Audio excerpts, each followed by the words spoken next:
my name is Caitlin Pearson, and in every movie or TV show that I've seen and every book that I have read, I've always picked a character that I felt was an extension of myself. This has ranged from Monica Geller in Friends, to Padme in Star Wars, to Ygritte in Game of Thrones, and many more.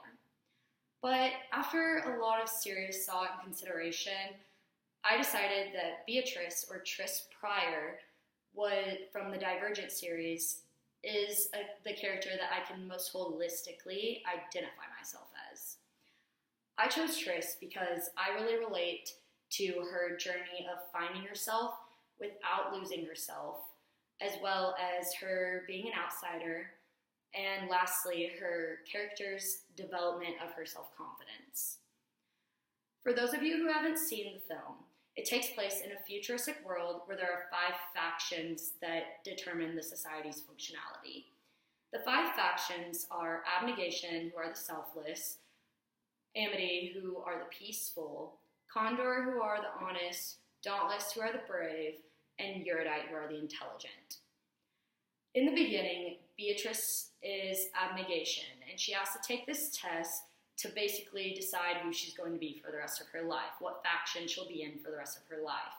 And it's really stressful because she's scared of either having to be Abnegation for the rest of her life, stuck in all that she's known, or having to learn something completely new and unfamiliar. And I feel like this is a really common decision that a lot of people have to make, either staying in their comfort zone or benefiting their development and future growth by trying something new and taking the risk. In my life, I am a notorious comfort zone couch potato, but I have been trying so hard to take more risk because you really do benefit and you really will grow as a person with wisdom if you take the chance every once in a while within reason. And for Beatrice, her chance was trying a new faction, which is what she needed ultimately because she's divergent, which makes her an outsider. And so I also relate to her being an outsider because, as I feel like we all can at some degree, because for me, even in the most comfortable or familiar situations, I don't always feel like I fit in. With my closest friends, families, I have social anxiety, and there are times that I don't feel like I should be in places that I am commonly in. And it's really hard to explain, but I know that we all have an experience where we feel like we didn't fit in somewhere. And lastly, her confidence. I really admire her confidence because she specifically decides to use her fears as her strengths. She goes out of her way to point out that your fear can't control you and has no power over you if you don't give it that power, if you don't give it that control.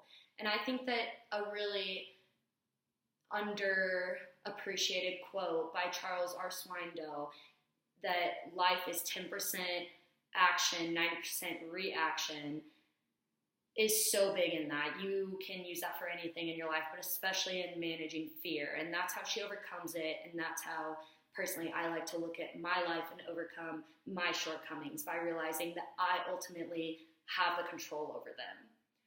So in the end, Beatrice opened my eyes to a lot of things I didn't know about myself and about the world.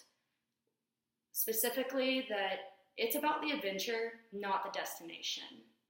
And that it's okay to outgrow familiar places and have to venture into new, unfamiliar places. And lastly, it's not what other people think, feel, or say about you that's most important.